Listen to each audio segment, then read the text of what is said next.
رقم 17 شريف وصف لعبه عرضيه داخل منطقه الجزاء عند عبد الرازق، يلعبها بالعرض ورا، حد يشوط بقى وتفوت الكوره والحكم يدي ركله جزاء، ركله جزاء لصالح فريق المريخ. عرقله داخل منطقه الجزاء للاعب نادي المريخ من قبل دفاع السويس، واعتراضات على الحكم داخل شريف وصفي وركله جزاء لنادي المريخ على التنفيذ. شريف بره فرصة هدف تضيع لفريق نادي المريخ.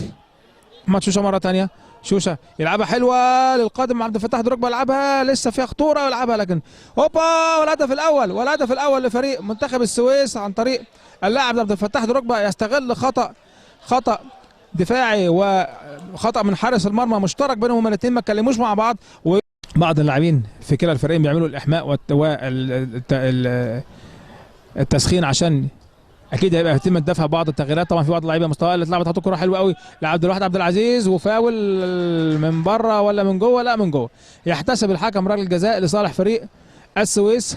عبد الواحد عبد العزيز ياخد الكوره وينطلق من ناحيه اليمين ويدخل عليه مدافع المريخ، ويحتسب الحكم ركله جزاء، وتزداد جراح المريخ وتزداد الامه، وركله جزاء في الدقيقه 9 من الشوط الثاني. احمد سمير جاره ومعاه كرم حسن في المواجهه المباشره. ركله الجزاء احمد سمير جاره ويسدد وبره الكره تخرج بره. هيشوط وفائي لكن لعبها داخل منطقه الجزاء حلوه قوي عند عبد الرازق لسه الكره فيها خطوره. عبد الرازق لعبها عرضيه بدماغه، هدف التعادل لفريق المريخ. يسجل هدف التعادل لفريق المريخ اللاعب محمد مصطفى في الدقيقه 35 من الشوط الثاني. نعود مره اخرى اعزائي المشاهدين ومباراه المريخ والسويس، والتي انتهت بالتعادل الايجابي في وقتها الاصلي، وبحسب قواعد اتحاد الكوره هيتم الاحتكام لركلات الترجيح من نقطه الجزاء، والركله الاولى هينفذها فريق المريخ عن طريق اللاعب احمد عبد الرازق، ومواجهه مباشره مع حارس المرمى فريق السويس. احمد عبد الرازق يلعبها والهدف هدف لفريق المريخ، وتصبح النتيجه 1. ركله ترجيح واحده لفريق المريخ ولا شيء لفريق منتخب السويس. اول ركله جزاء سجلها احمد عبد الرازق، راح معها اسلام انور لكن ما قدرش يصدها. الركله الاولى لفريق منتخب السويس على التنفيذ هشام عبد الحميد، ومواجهه مباشره مع الحارس كرم حسن.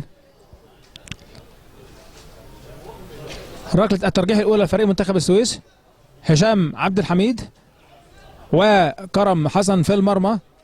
هشام عبد الحميد وكرة ويصدها كرم حسن، برافو كرم حسن في الكرة فاتي يصد الكرة، كرة ملعوبة من هشام عبد الحميد يصدها كرم حسن، وتصبح النتيجة زي ما هي، تقدم فريق المريخ بهدف في ركلات الترجيح. رايح رقم 19 طه زين،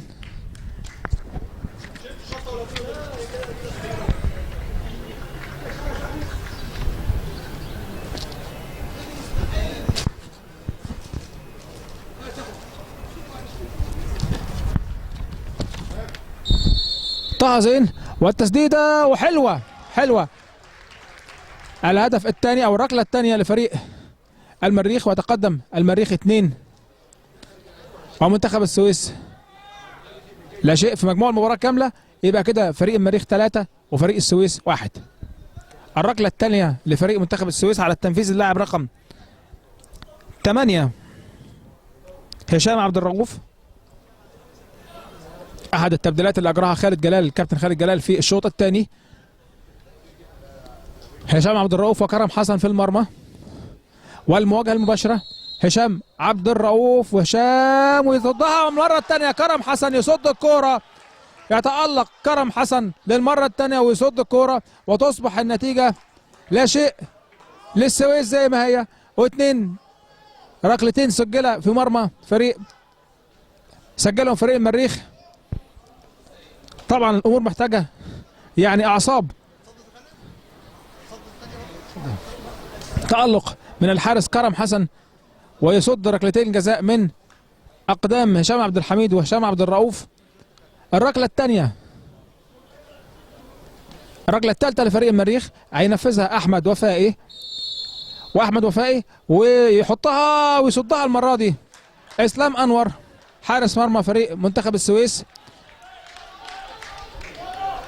احمد وفائي صد اسلام انور. حارسين بيتألقا النهارده بشكل كبير جدا في ركلات الترجيح.